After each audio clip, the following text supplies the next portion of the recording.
Ron Isherwood, welcome to I Catch Killers. Yeah, thanks, Gary. Thanks for having me on, mate. Now, don't lie here. It is a bit strange us sitting down talking. Mate, if somebody had said to me any time in my life, even up to a couple of years ago, you'll sit down with an ex-policeman and have a conversation, I would have said, not in this lifetime. Yeah. And there's a couple of reasons why I chose to reach out to you, and I did reach out to you, because I have a pretty good belief system, and I have a really strong principled belief system, and I like people that have got good principles. See, I was a crim, but I never worked with the police. Yeah. The police that worked with crims, I didn't like them. Good. I didn't like them either. You know, that was the honest truth. Because if you're going to betray your friends, what the hell are you going to do to me? Yeah, you can keep a moral code, whether it's in the policing or in your world. You can still keep some sort of integrity and honour. Yeah, I'm a big one. You know, as we'll talk about later, I was approached by police to work for them. I said no. I was approached by the Armed Hold-Up Squad. I said no. I was approached by the Drug Squad. I said no. And, like it would have been a lot more lucrative. I would have done a lot less jail. But, it just wasn't, it's not who I am, And look, it's interesting you bring that up at the start, because I sit here, I don't condone people that commit crimes and the stuff that you've done, but I can respect you if you live by a code. And it sounds, I think people are sometimes confused by that. Well, what are you saying? It's all right to commit crimes. No, I'm not. But I understand someone, if that's the path they take. I hate hypocrites. I hate people that say they're one thing and not. Yeah. That goes for corrupt cops or crooks that say they're staunch and then roll over with the moment you tickle their belly. Yeah. So it's but it is interesting having us sit down. I think it's worthwhile too. I really do. Like people listening to this, and when I started the podcast, it was thought it's just going to be a cop talking to other cops. But as we know, the world of crime's a little bit more complicated than that. So I think it's healthy hearing people like us sitting down having a chat. Yeah, I agree. And, the stories needs to be put out there that we're not bad. I'm talking about myself.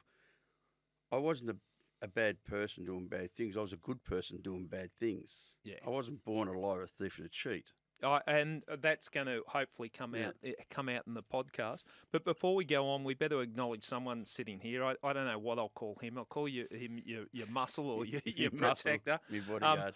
We also have in the studio here a good friend of I Catch Killers, former, let's say, notorious or well-known the bad guy, who is probably known, if the name John Killick rings bells, think of a person that escaped from Silverwater prison in a helicopter that was hijacked by his Russian girlfriend.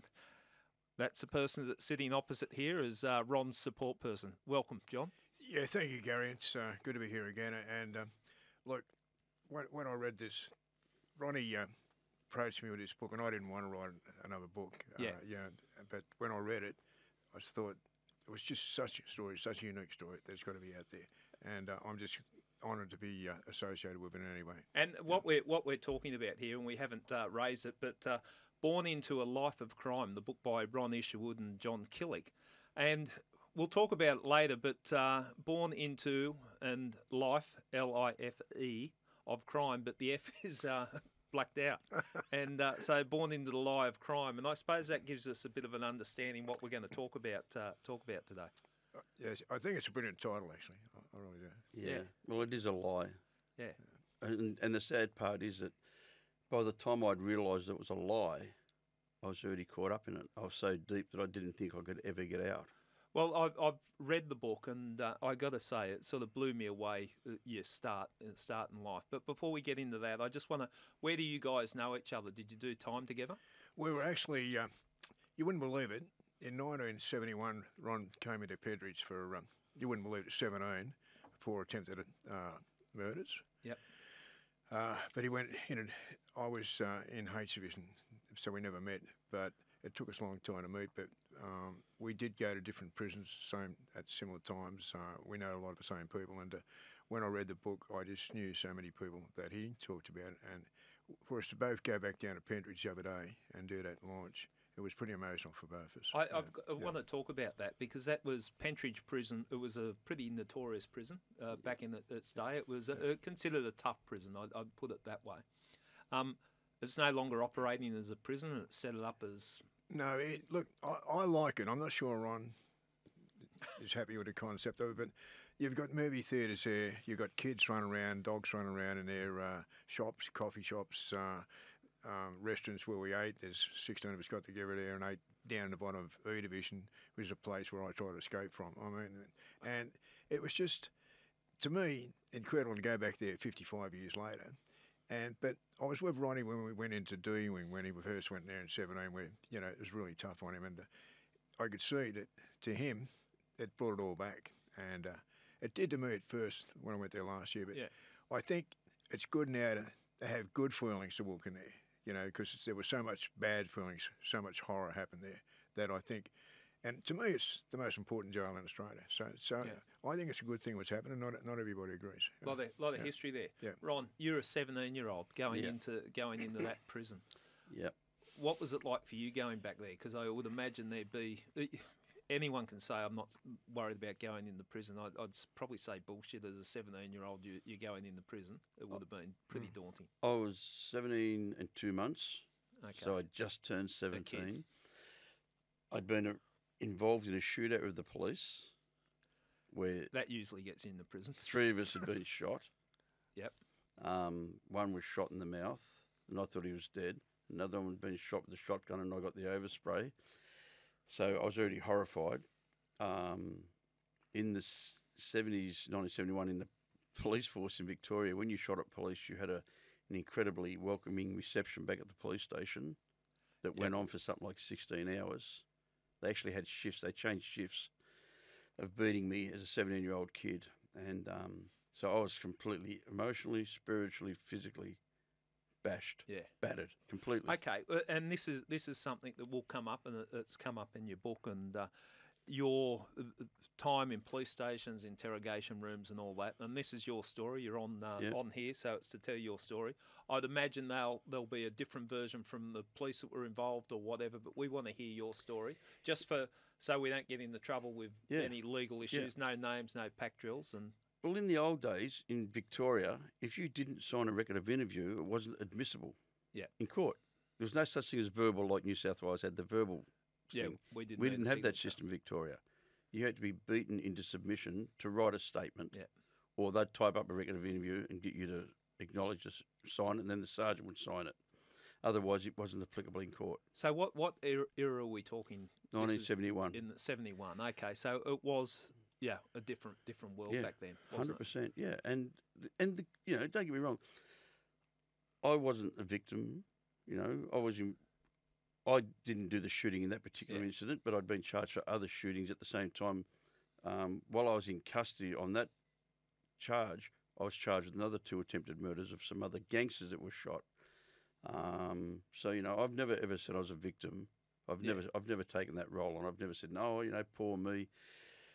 The only thing that I can say for me was that I thought it was normal. That was the norm. I'd been beaten at 12 years of age in a police station, but not beaten, just slapped across the head because of my father. Well, yeah, we all talk about that, and if you're old enough, you've all got that experience that the kid misbehaving, you got to kick up the bum by the copper. Yep. And that was and some people saying that should be brought back, but that's a story in itself. Yeah, well, you know. I don't know, you know, like if I say this, and I say this openly, if my father had been a doctor, I'd be a brain surgeon. Yeah. If my father had been a lawyer, I would have been a QC, because I always wanted to be better than him. Yeah. My father was a criminal. He was a painter and docker. He worked on the waterside workers, you know. He owned illegal gambling casinos. He was a rodeo buck jump rider. He used to break horses in. He was a professional boxer. Yeah. So he was a really hard man. Now, he couldn't decipher where the hardness stopped, because he'd come home and he'd beat my mother. He'd beat me. He'd beat everybody the same. Everyone got treated exactly the same. You know, and I say this with an open heart and an honest heart, that I've spent I don't know, 15 or 17 years in prison in 4 different states, I've still never met a man as evil as my father. Yeah. That's a big statement. It is a big statement, and I appreciate your honesty here and being open about it. But, looking at the start that you got, it would have been a miracle if you didn't go down the path you went. I was encouraged to. I was rewarded to be a criminal. You know, I'd go and do a break and enter, and I'd come back and tell him, yeah, look, there's a big steel door in there. So his mates would go and cut the vault. You know, or there's a safe there. They'd go and steal the safe, or there's a payroll on a third, because those days the payrolls used to be in little brown envelopes. I seen the paymaster's office at 3:30 on a Thursday afternoon. They get paid, and lo and behold, 2 weeks later, that paymaster's office would be robbed. You know. So you're getting your father's rewarding you for steering him into crimes and that. John, you've seen a lot of people. You've spent a long time inside. The type of start that Ron got, it's extreme even in the environment that you've known people, isn't it? I'd say it's nearly unique. And the fact that, you know, you got other fathers boast on the weekend that the kid kicked a goal from the sidelines. His father would boast, you know, Ronnie scored a good one and he told us where the safe was. Yeah. You know? And when you go back to the 2 gangsters that he shot, and I know the story well, and father's very critical of him that he didn't kill him. You know, this is how the hell was he going to finish anyway? Really, when you think about it. Well, I like the story in your book there, Ron, where you're earning an honest dollar. You're selling newspapers at the corner, which you used to do, and your old man and your uncle said there's a kid. I think it was a young Italian kid that's selling papers on another corner, and they told you to go bash him. Exactly right. Yeah. My auntie. Talk us through that. Yeah. Well, I sold newspapers on the corner of Brunswick Street and Johnson Street, where GTV9 was, where Graham Kennedy, Bert Newton, they all shot in Melbourne Tonight, and all that stuff used to be there. And my dad and my Uncle Ray pulled up, you know, they were both notorious criminals, and pulled up and said, get in the car. And when they pulled up, you knew something was wrong. And I got in the car and they drove down one main block, and I think it's Nicholson Street, and they said, there's a wog kid on the corner over there. That's what we used to call you New Australians, wogs. There's a wog kid on the corner over there selling newspapers. Go and tidy him up. Let him know that this is your area. How old were you? Probably 10. Yeah. 10 years of age. So I had to get out of the car, go over there, and beat this kid up. And you've got to remember, I've been boxing since I could stand up. My father's a professional boxer. I was boxing in Sharman's tents at 10 years of age. Okay, so you could hold your hands up. So I could box, you know, and this poor kid didn't know what had happened, because I walk over, say, you know, get going. He looks at me, I punch him. And, you know, my father's attitude was you hit them until they're on the ground, and when they're on the ground, you just give them a little kick, and that's it. You know, that's over. They come back. And, so that's what, you know, at 10 years of age, I was beating a guy up. At 12 years of age, I'm arrested for a major crime, not a kid crime, not breaking into a car. You know, it was a major break and enter of GJ Coles, which was the first Coles in Australia, and we'd been there for 3 days, and we'd emptied it out, and we told the old man there was a vault there, but we'd got arrested climbing out of the back of there on the 3rd day. It was a long weekend, Easter. So, you know, my first conviction was at 12 years of age for shop, break and steal. And it wasn't a case of, you know, when I was getting into trouble as a young bloke, I'd come home and my old man had give me a flogging for getting into trouble, but you were completely the opposite. Yeah, I got rewarded because I never admitted to anything and I never signed anything at the police station. That was, when you get good fatherly advice, although it makes sense to a degree, but whatever you do, admit to nothing and sign nothing. Admit to nothing, sign nothing, no matter what. Yeah. No matter what, you know, you got nothing to say. And I'd also been given that advice by a QC whose name was Frank Galbelli, who was well known, Australia's greatest criminal lawyer at that time, and a guy called Jack Lazarus. They were the painters and dockers barristers, and they explained to me as a 12-year-old boy when I was charged on those charges how policing works. A police is a detective. What his job is to find loopholes in what you tell him, and if you want to be boring and don't tell him anything, he'll put you in the cells. When you try to outsmart him, that's his job, is to outwit you. Yeah. So you say nothing. Yeah, well, I won't say it makes sense. I don't want to educate people on things. That's his view. I've got a different view. But I understand where they're coming from in that day and age. Certainly, I think that some of the best fatherly advice that your old man gave you was when you suggested you might want to become a lawyer, and he said, if you're going to take on the cops, don't study law. Buy a gun. Yeah. What hope have you got? Yeah. And, it's sad to say, but by the time I was 14, I had lots of guns. Yeah. I'd been given guns by men who, in retrospect, now I know were serious gangsters. Yeah. There's one guy in particular, he's passed away. He gave me 3 .22 rifles and a shotgun. All the 22s had threaded barrels on them. Right. There's a reason that a 22 rifle has a threaded barrel. Yeah. And none of the guns ever had serial numbers on them. Yeah. But in the 70s, you didn't have to have registered weapons. Your weapons didn't need to be registered. You walked into my bedroom, there was probably 8 or 10 rifles on gun racks hanging off the wall, kangaroo skins, gun belts with bullets on them, swords, machetes. That's not normal for a 12-year-old kid, but it was normal in my home. Yeah. It was in my home, that was normal. And, John, with this situation, like most people would have someone reining you in, but it was your whole family, wasn't it, Ron? He had no one, even the uncles used to advise him. Yeah. One uncle come home shot and still had the bullet, and then when he died, and the mother she was always stitching them up, the criminals when they come in. He had no one really to turn to, and even his mentors, I think, would teach him how to use guns and things like that. It's really incredible that you needed a very strong will to survive what Ron went through. Yeah. You really did, yeah. Well, it's amazing you're alive. There's so many ways you could have ended it. I believe it's a reason. I believe it's that there's a power greater than me. Yeah. That's kept me alive to do what I do. Yeah. It's important that I continue to carry a message that crime is a lie. Yeah. There's nothing glamorous about crime. I've still got associates these days who are some of the most notorious criminals in Australia who can't come back to Australia, who can't see their children, who can't see their family, who can't... I've been down that road. John's been down that road. When you're an escapee, it's the worst life. Every knock on the door, am I pinched? Every time a car flashes its lights behind you, it's just the coppers. It's a disgusting way to live. You're just full of fear, anger, and retaliation.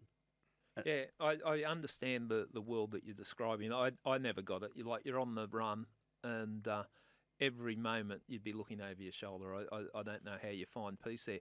I was going to ask you, but you virtually touched on it anyway, is why come on something like this? But it's about spreading the message that, hold it, okay, this is the life I live, but I'm not saying it's the way to go. Yeah, what I'm saying, the message I carry these days is, because I'm very it sounds funny, I'm really anti-drug. I don't like drugs. Yeah. They ruined my life. I hate drug addiction. It turns good people into some bad things, and it turns bad people into some really nasty creatures, And the new drugs that are out today, that ice and things like that, it's despicable. It really is. It's just terrible. I treat kids every single day who are in drug addiction. I've been associated with for 42 years, trying to get clean myself because I'm an ex-heroin addict. I'll touch on this really quickly. My father hated 2 things, drug addicts and tattoos. Well, you showed him. I showed him. Yeah. You know what I mean? Yeah. I got tattooed all around the world. It's a podcast, so if you can't see Ron, he's covered, I'd suggest, head to toe in tattoos. And we'll talk about that later, because that in itself is an interesting part that came out in the book.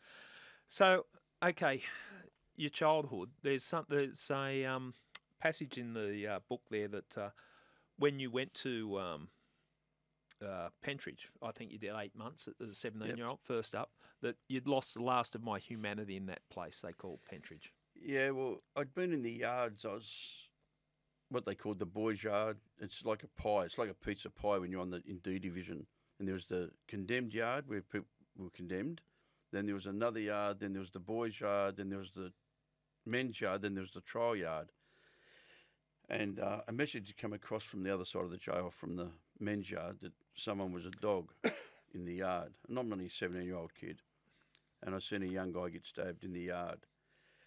And you know, like it just all happened so quickly. You know, whoosh, whoosh, whoosh. This guy gets stabbed. There's a commotion. The officers in the tower, the screws in the tower. You know, they've got the M1 carbines. Get out! Let's see. Everyone on the floor. Everyone move. Don't move. The gates open. They drag him. They run him outside. They search the yard. They don't find the knife. And weeks later, the story goes, the knife was passed through the jail by a prison officer. Yeah. The guy was stabbed. The knife was passed back out to the prison officer. The knife was taken out. No one was ever caught. And the kid was actually not a dog.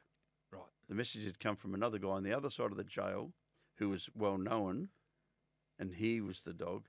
Yeah. But he sent the message across to square up on the kid.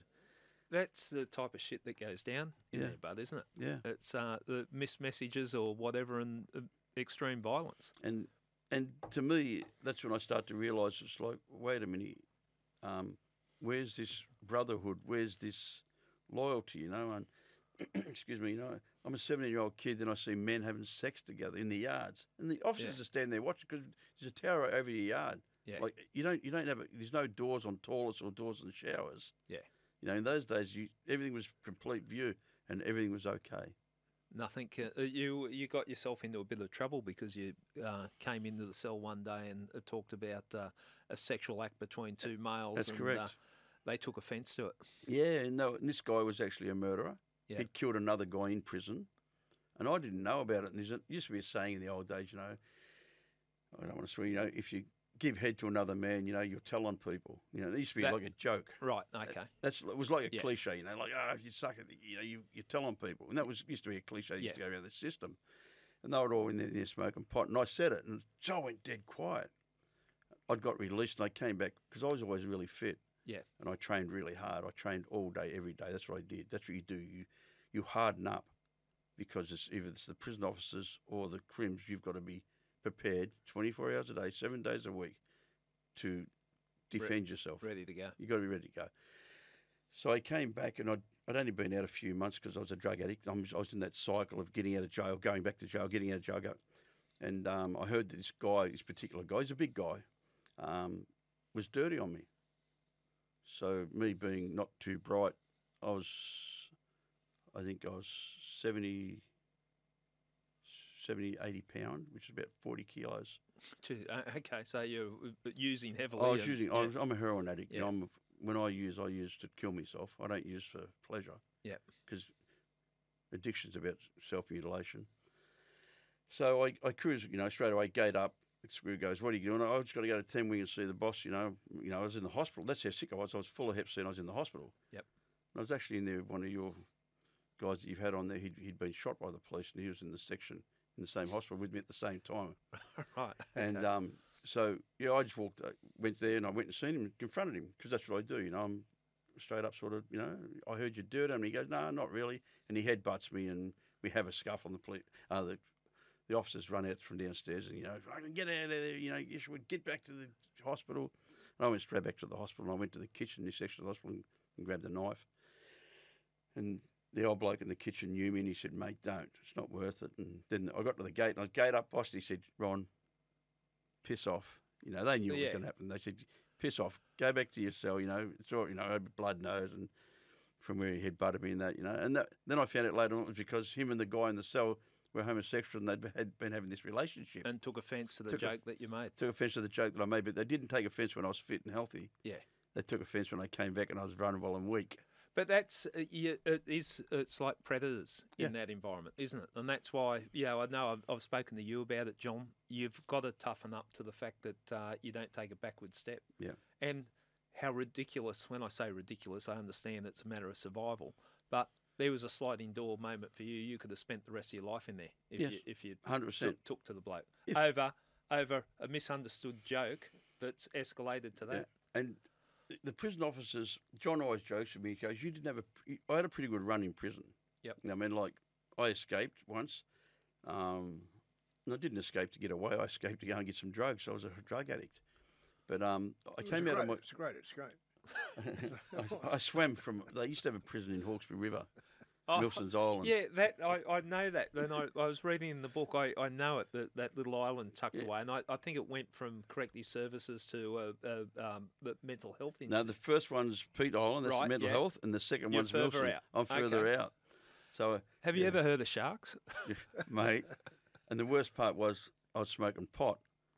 So I'd made a plastic bag and I put all my clothes and my cigarettes those days of smoking and some money because I'd gone and manipulated money off everybody because I had to score drugs. And I tied it on a belt that was loose so I could swim and the bag would float behind me. So when I got to the Hawkesbury River, when I got to the end of the Brooklyn Bridge, I'd have clean clothes. And when I was swimming, the bag would touch me on the leg every now and again and I'd shit myself. I was like, oh, no, you know. But, you know, I forgot about the tide, that you have an incoming and outgoing tide. It took me from 11 o'clock till 6 a.m. to get to Brooklyn Bridge, which is only about 4 kilometres. So, yeah. You would have been going forward and backwards. Exactly, mate. And when I'd stop, I'd float backwards, yeah. At night time or daytime? Night time, 11 o'clock at night, I went Stuff in the water. that. Like if anyone, if you don't know Brooklyn, it is a scary piece of water that you wouldn't want to. I know the area well, and that's not the type of place you want to be swimming at night. I'd just be hearing that tune from Jaws. Dun, dun, dun, dun, dun, it wasn't one of my best decisions. Yeah. You know. So I was out for 21 days in King's Cross, escapee from prison. Oh, we would have, in the cops, we would have never have thought to Never look found there. me. What, he's a junkie, he's escaped. Where will we find him? Yeah, exactly. Yeah. And I got arrested 21 days later by a consortant squad cop. Yep. And who knew me. And by that time, I had a full chase and dived through a plate glass window and I was cut up and I had put a tomato stake through my leg. But I hadn't been getting chased. I'd gone into psychosis. Yeah. I was using a drug called Ritalin, which is an amphetamine. Yep. I'm a heroin addict. And I went into a psychosis where I thought the taxi driver was a cop and I held a knife to him. He said, pull over. He's in William Street. Then ran up William Street, ran down Victoria Street, climbed across some roofs, climbed into a poor person's window on the 3rd floor. So Yeah, imagine seeing that. and he chased me with a hammer. And, when they got me, you know, and I'll still never forget it. I was laying on the floor and Grace said to me, what am I going to do with you? And I said, fucking shoot me, put me out of my misery. Yeah. And I wasn't being a tough guy. I actually meant it. No, that's how low your life has got. Yeah. Next time you try to escape from a prison, speak to the man sitting beside you, Yeah. John. He might arrange. You can get across there quicker in a helicopter. Yeah, there'd be no next times. I had the slowest helicopter in Sydney. Oh, stop complaining, you two. There was problems in your plans right from the start. Exactly. I look. A joke aside, but you get out of prison. I would just be paranoid the whole time. You would think that everyone that you walk past is someone keeping an eye on you or whatever. It can't be an enjoyable time on the run. It's crazy trying to escape. It's worse than prison. And it shows that your mindset's wrong. That you delude yourself because you don't want to be where you are. That's simple as that. It's usually what happened with me when you first went in. And I thought, I can't handle this. I want to get out. And once you get settled into jail, it usually doesn't happen. And these days, I don't think you'll see many more escapes from maximum security, actually. It'd be pretty hard with all the electronics and everything else. Yeah, but all the things I've done, I never would have tried what he did. I mean, it's just incredible what he did, really. The sharks alone would have stopped. The shark, yeah. But I wasn't very intelligent. No, No, you're not thinking. Not thinking too well. We'll talk about addiction. When you have an obsessive compulsive behaviour and you suffer with, I believe it's a threefold disease: physical, mental, and spiritual. The spiritual part is the total self-centeredness. Yeah. The physical part about it is once you start the compulsion, you can't stop. Yeah. And the mental part of it is the way you think about it, the total obsession, the ways and means to get more. Yeah. Because you get so fixated on, because I wasn't escaping to run away. I actually thought I could swim to Brooklyn, get into the cross, rob some junkies, come back, because I was super fit, swim back to the island and be back before head count at 5 a.m. Happy days. I thought I could do it. Yeah. And Ron was in a bad position anyway because you'd ripped everybody off, so you couldn't turn around without going back with drugs. You know? Yeah. Because I got money off everyone in the jail. Oh, that's right. Yeah. So you didn't set yourself up. There was no fallback plan. No B plan. Okay, we'll have to sit you down and go through your planning. I've improved. Okay. Let's talk about your old man, your father. Like, I'm Sydney based, but I understand what the painters and dockers are. When you talk painters and dockers, you're talking some pretty heavy situations. The painters and dockers, Ron, had an awesome. Well, when I say an awesome reputation, I don't know. They had a reputation. A lot of criminal activity emanated from the painters and dockers. What are the painters and dockers?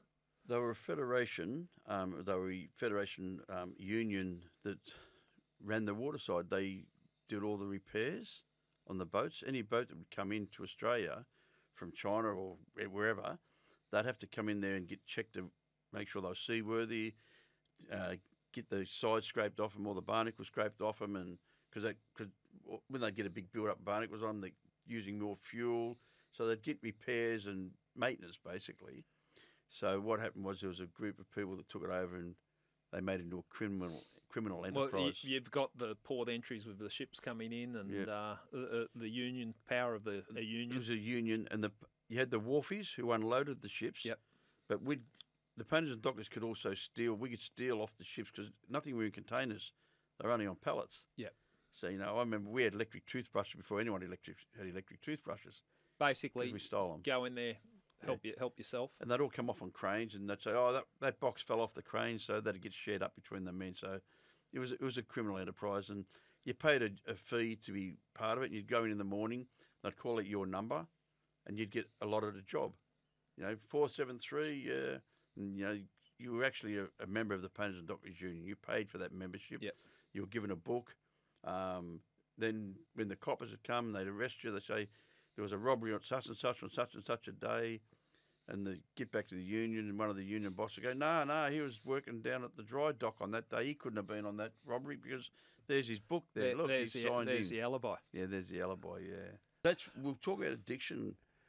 When you have an obsessive compulsive behaviour and you suffer with, I believe it's a threefold disease: physical, mental and spiritual. The spiritual part is the total self-centeredness. Yeah. The physical part about it is once you start the compulsion, you can't stop. Yeah. And the mental part of it is the way you think about it, the total obsession, the ways and means to get more.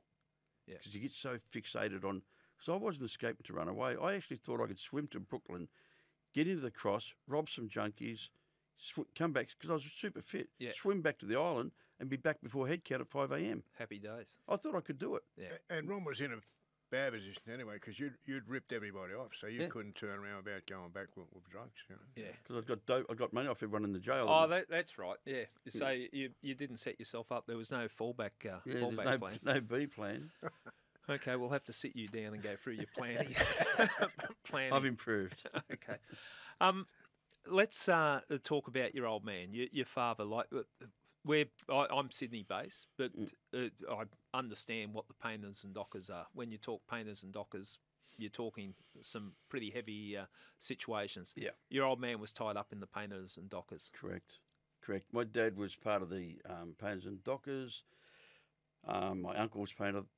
And I worked on the painters and dockers as a kid. It was, and to me, it was just a place where, if the cops come, they say to you, okay, on the 7th of September at 10 a.m., such and such was robbed.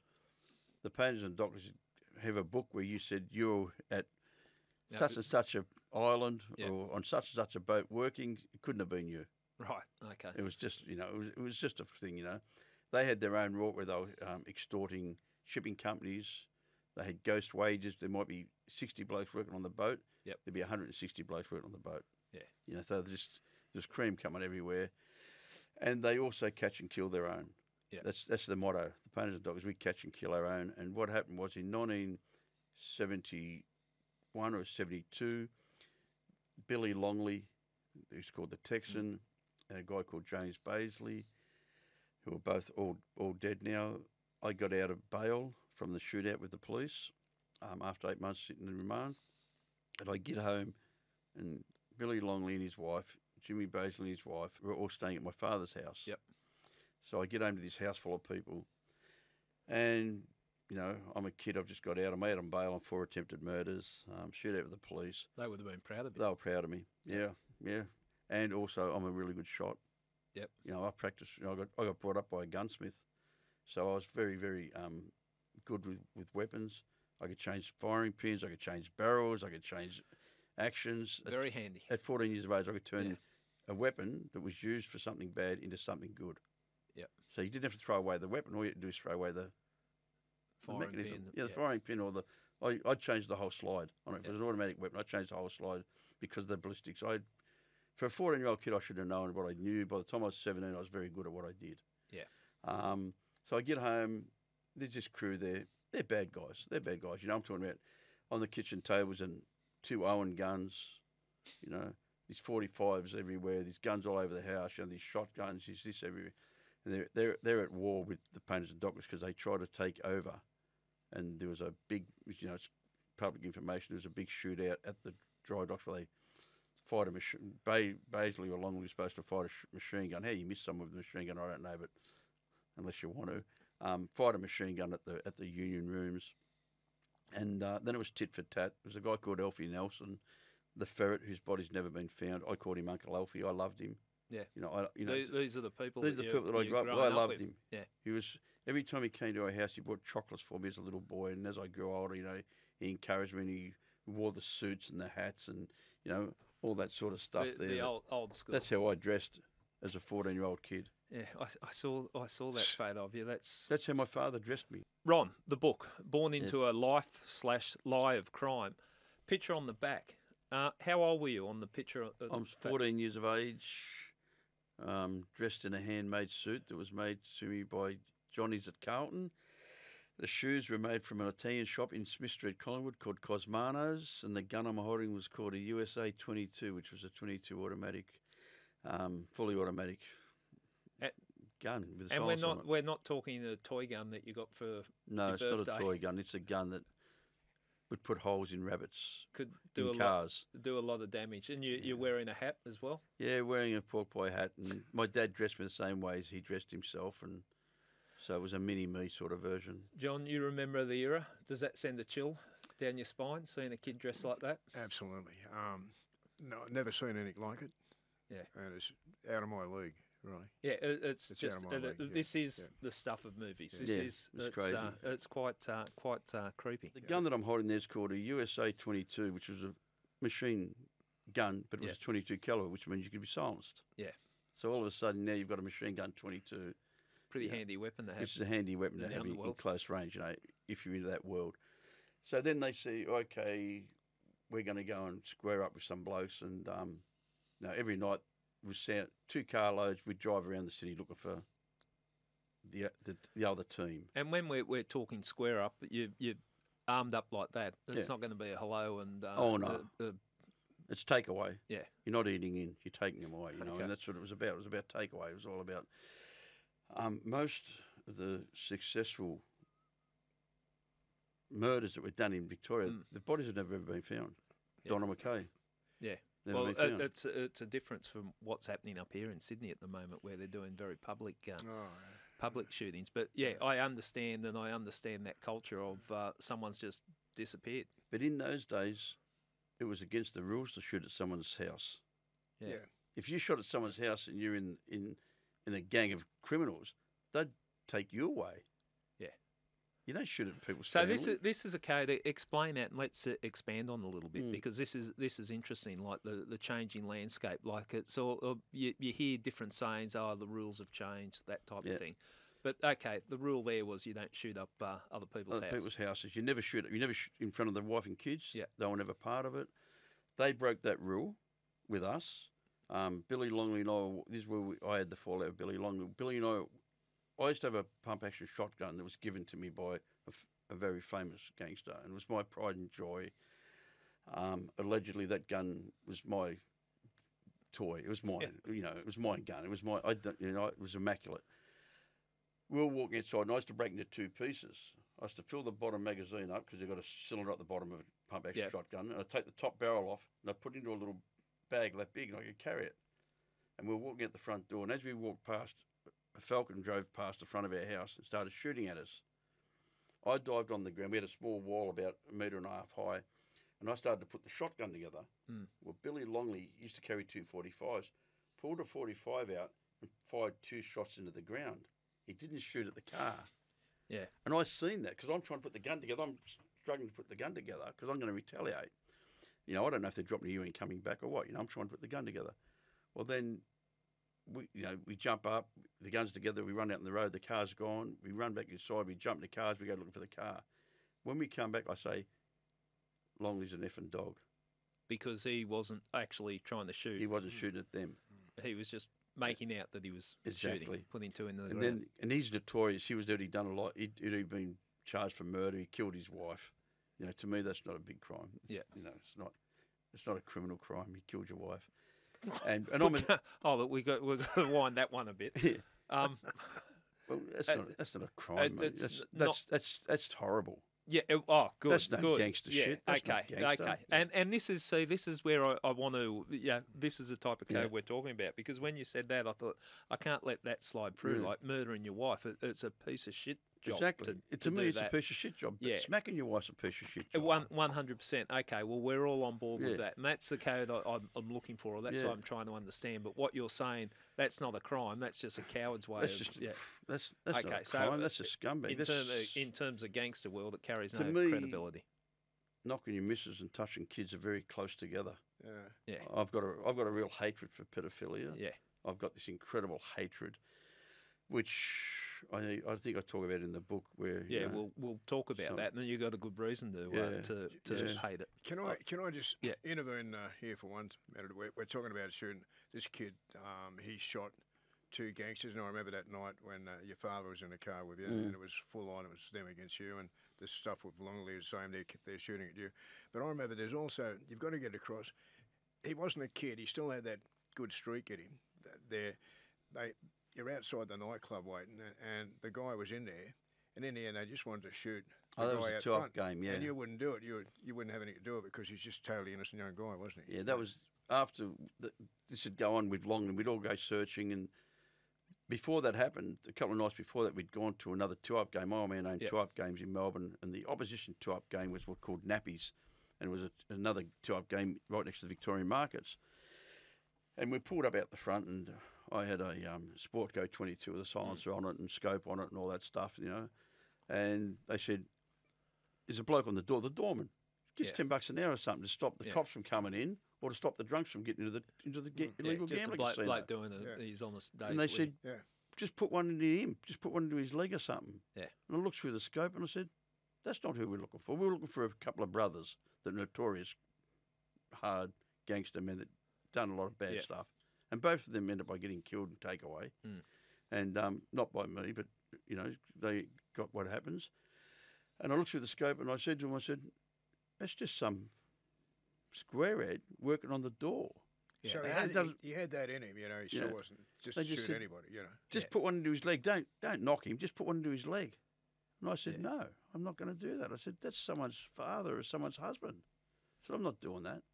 So it's interesting because as much as your father tried to corrupt you and steer you in a direction, and this is where, are people bad? Are they born bad or they're made bad? I think it's a combination. I think we've got a classic example here. Like if you had bad genes in you, Yeah. and in that environment, you would have been, well, Yeah, who knows? I would have shot him. You would have shot him, but you would have been a lot worse. You, Yeah. you have no pullback. Yep. But there must have been some good in you to recognise, okay, we're going too far there. Yeah, I still today, I don't like bullies. Yep. I don't like cowards. You know, as we talked about earlier Yeah. on, it is what it is. You know, I can't change what happened in my early life. I can't change that. I can change it by not doing it ever again. I can make retribution by trying to help people today and carry a message of recovery and in what I'm good at. But I can't change what I did. I can change by never doing it again. That's how I make amends. Yep. I make amends by never doing it again. And I haven't committed a crime now for over 20 years, which is really nice. Yeah. That's the longest it's been my whole life. You know, and 20 years before that, I hadn't been in trouble either. You know, I came back into crime, but I always had a good side to me. Even when I was sitting in the police station, this is really funny, I knew that there was something wrong. Even though I was taught and I was told, something deep down inside of me still used to say, this is shit. Now, when I asked my mum if I could kill my dad, I was 14 and he'd beaten my mother really badly. Yeah. He broke all her ribs and that, and he'd beaten me, and he'd put stitches in my head and all that shit. Not stitches, cuts. And he would never take me to the doctor. He never. If he cut you, you never got stitches on record. He was a very smart man. And so I said to Mum, I said, when he comes home tonight, because he'd get home at 6 o'clock in the morning from being out at the nightclub all night, the casino. I said, when he comes in the door, I'm going to blow his head off. I said, and you just tell the police that I was protecting you. My mum didn't say, don't kill him, he's your father. She said, he's not worth going to jail for, Ronnie. Okay. You know, Yeah. my mum was horrified when I went to jail because she said to me, I don't want you to grow up like him.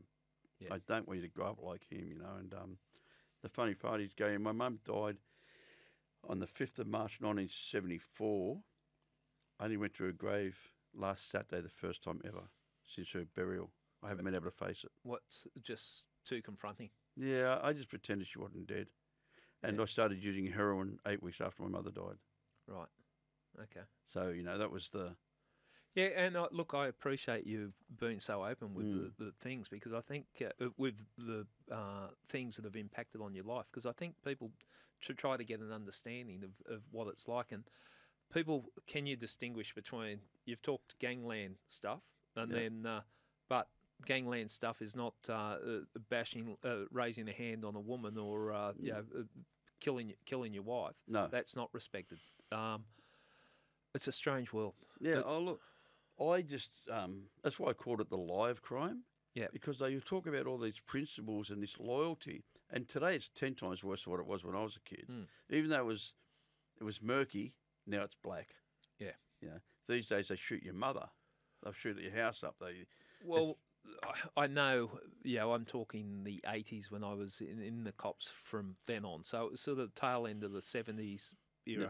But there was a code. There was a code that, you know, you don't touch the family. Yeah. Amongst the gangsters, police, you know, you're worried about your family. Well, the gangsters aren't going to come after police family. It's not just the way it goes. They were the rules. You don't know what goes on these days. There doesn't seem to be rules. Well, my take on it, Yep. they watch too many movies. Yeah. They watch too many movies. They watch Scarface and they watch fucking Sicario and all these movies where they come in and shoot the kids and shoot. They think it's normal. They've been on PlayStations and Nintendos. Doing that. I think doing that sort of shit, you know, that I've never played a game in my life, you know, like my mates say to me, you're too serious. Because I say to them, mate, if I'm going to shoot somebody, it's not going to be with a game. Oh, Yeah. Okay, that's scary. That's Yeah, a tough but, line. but I'm not going to shoot anybody, you know. The same as I wouldn't shoot your car. Yeah. Your car doesn't shoot back. Why would I shoot? They shot my father's car once. Then they rang up and they threatened to kill me over the telephone and said, oh, we're going to blow your head off. These are a long time before mobile phones. And I said, no one's ever died over a phone call. Where are you? Let's catch up. Yeah. You know, that's the reality. You know, like if you're in that world, be in that world. See, I hear people talk about, you shoot someone and you get this incredible feeling. Not true. Not true. Not true. I've been in homicide as long as I was, and in stick-ups and just things that you see, police shootings. I've never seen anyone that actually shoots someone and walks away feeling good. Even people that, big bravado, it takes a toll. Not true. Yeah. And I think as a criminal, if you shoot someone, the first thing you think is, oh, God, I hope I don't get pinched for this. Yeah. That's the first thing that comes into you. Have I covered my art? You know, like, and all the fear and all the insecurity comes into you and all that sort of stuff, you know what I mean? When I hear people talking this, unless I'm wired differently, and I'm wired pretty different, Yeah. you know, I still never had any joy out of harming anybody. I still never got off on harming somebody. You know, I've been in prison with some nasty human beings who I don't believe, it's hard to say this, should ever be released. Honestly. You know, I've been in some prisons with some nasty human beings that have just done some nasty things. And I don't believe in my heart of hearts that they sleep well at night. I really don't. I don't care what they say to me. I don't care what bullshit they go around with. You know, my last prison sentence was in 2002, and I'd had a 20 years break from prison. So I went to prison as a junkie. I was the odd man out because there was no junkies in prison. I came back to prison as a recovering addict. There was no recovering addicts in prison. They were all junkies. All junkies. So I've been the odd man out both times. Can't get it right, can you? So but I think I actually got it right. I think I was the perfect mix because I've never had anything they wanted. They've never had anything I wanted. Yeah. I've never been put into a prison system where I'm afraid, or I was never going to be sexually abused. Is that because who you are, or just because I'd kill you in front of the governor, right? and do me sentence. Yeah. Because my belief was that I grew up around a sexual abuser. Yeah, That completely ruined my life. Let's talk about that, because I want to get it out there. But yeah, we're talking about your father here. Yes. And family members, and it matter for yourself, Ron, if you want to go into detail.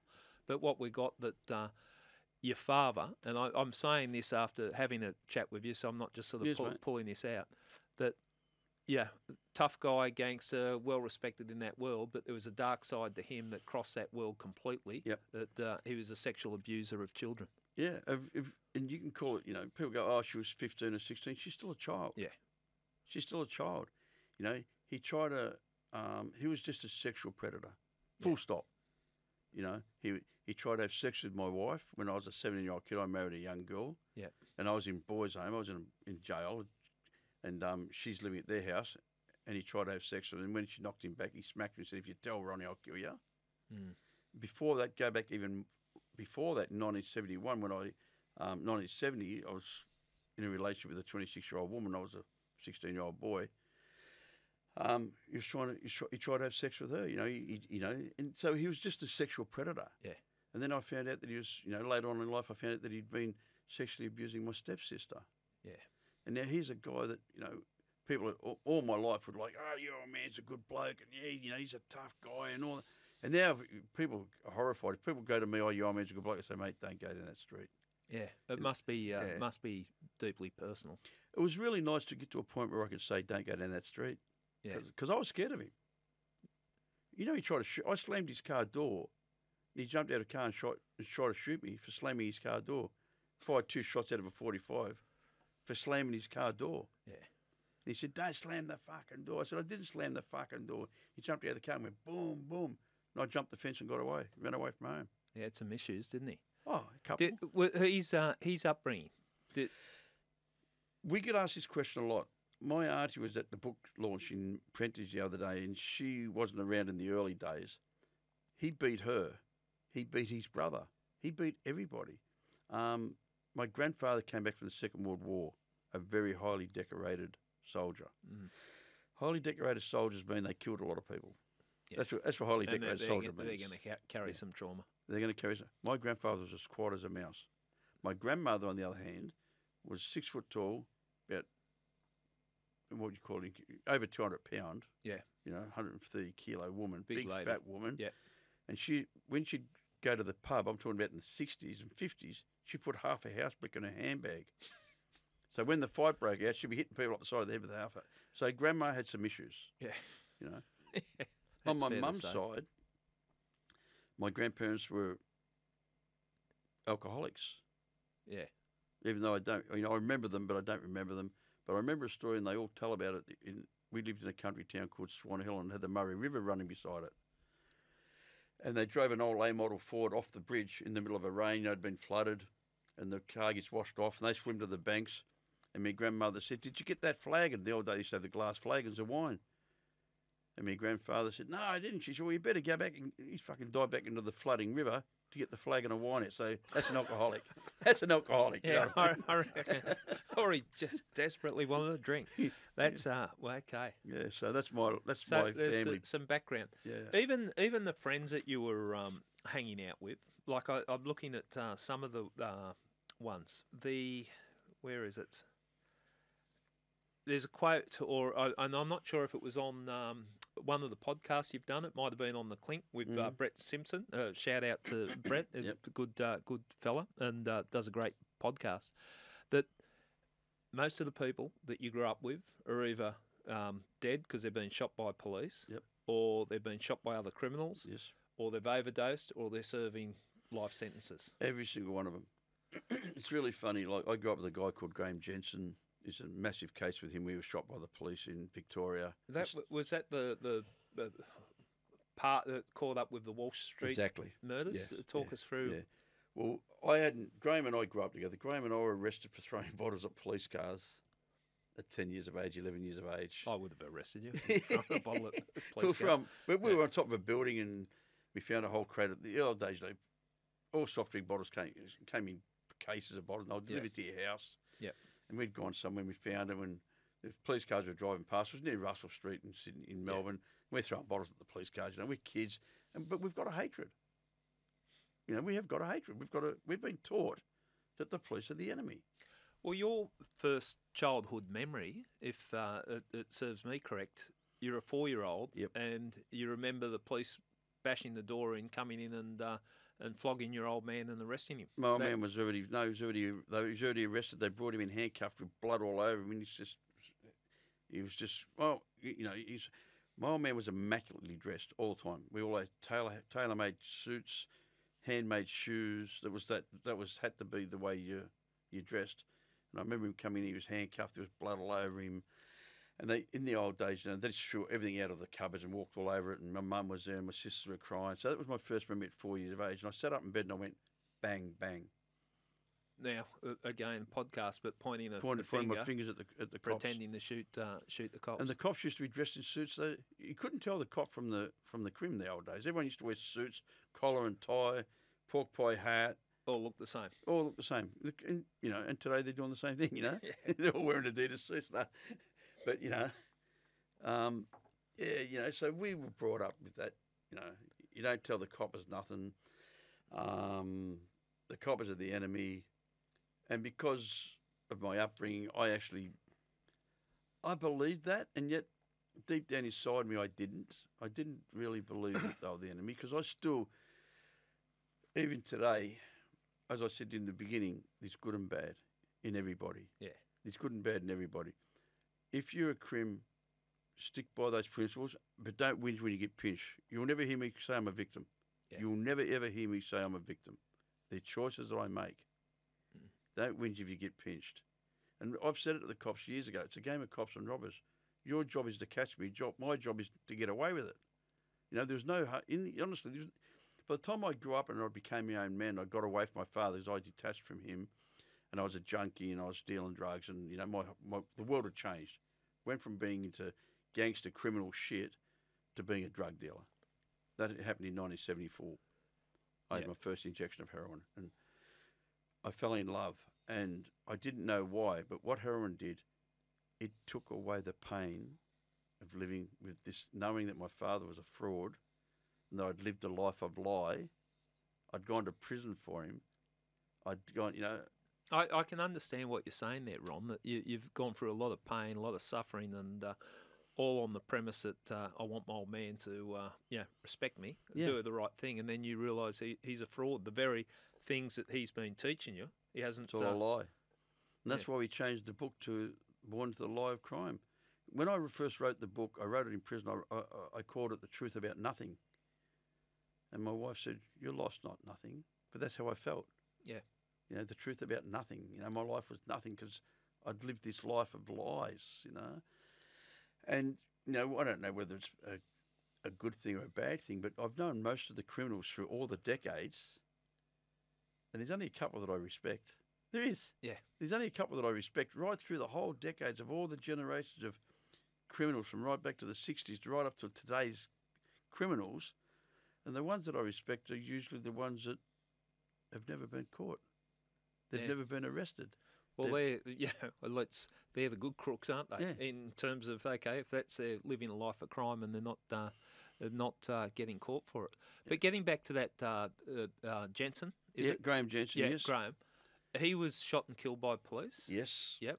He was shot and killed. He ran with Victor Pearce and a few other guys, and they were allegedly doing bank robberies. I wasn't there, so I don't know. The stories that I've been told is, I know Graham well enough to know that you wouldn't have a 22 bolt action single shot that didn't work in the car with you to go out, you know, to go anywhere. That's your take. Yep. We didn't carry a 22 single shot gun anywhere.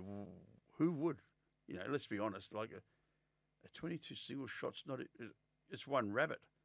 Yeah. And then the rest have run away by the time you've cocked the gun, you know, and you've got another bullet out, you know. So that didn't make any sense to me. And then, of course, we had the Wall Street murders, which is...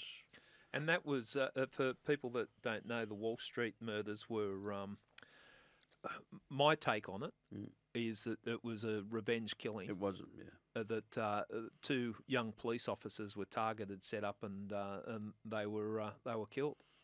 Which, this might be very controversial. Yeah. I think was a shit action. Because I'm old school. Honestly, if that was me and I was in that world and I was with Graham and Graham had been shot, I'd be looking for the cops that shot him. Yeah, and I think that's where the horror of what happened there, that it was two innocent people. They could we don't know,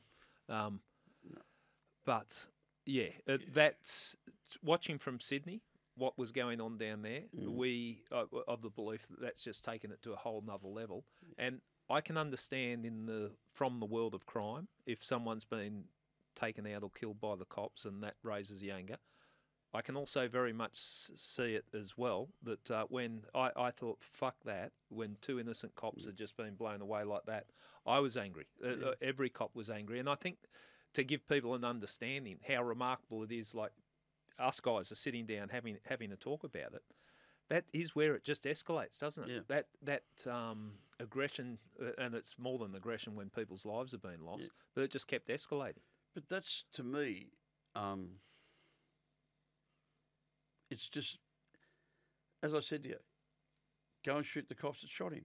Yeah. If you're fair dinkum, you want to take the ball up, you're 100% committed to what you believe, and that's you're gonna square up. That's a square. That's your choice. Yeah. Not just two young uniformed cops who've been in this. To me, I'm a criminal. It didn't make any sense to me. Yeah. You shot the uniform. Yeah. It's fucking crazy. Well, I'm glad we're on agreement with that because that was. I agree too. Yeah, it was just it took it to a level that didn't need. I'm not bagging the guys that did it. I'm saying that did they do it right? Well, only they know that. Yeah. Me, I wouldn't have done it that way. Yeah. If it had been me and I was committed, I would have looked for the cops that done the shooting of him.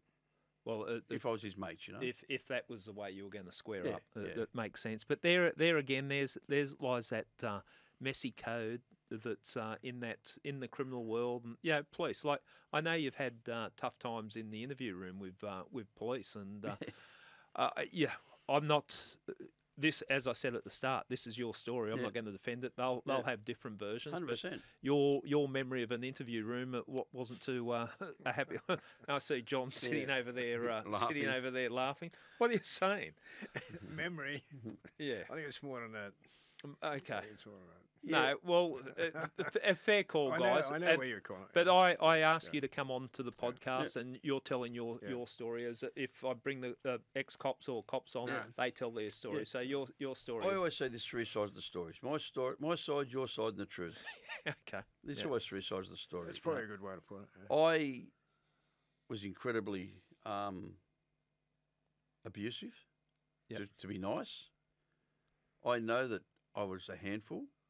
Once I was in the interview room and the fist start, it's you're not going to get, you go fuck yourself. I got nothing to say. I've had sex with your mother. I'll say anything that's coming down my mouth, I'm going to say it to piss you off. Baiting it. Yeah, I'm going to bag, because and am I a victim? No, I'm not. If you can't do the time, don't do the crime. Yeah. Simple. That was whinge about it. That was the world you were operating in, and that was. Don't whinge about it. I'm of the view, and you guys would have had mentors in your career. I had mentors in my career. I always thought if it got to the point where it got physical in an interview room, that if it was me, the moment you even threatened it or whatever, I never saw the point of it. Beat them with detective work, getting all the information, whatever. But if someone just started getting physical, fuck that. Yeah. You're not getting a word. And I think for most crooks, that was the way of it. Yeah. My grandmother used to say to me, "You catch a lot more bees with honey than you do with shit." Yeah. Well, it's interesting, and again, sitting down talking to you guys, I've had people confess, and I think you two have been around long enough and aware of enough to understand that there's truth in this. Some people just want to unburden themselves. Like people go, how'd you get that confession in an interview room with someone about a murder? They're carrying all this guilt, and you just allow them an environment to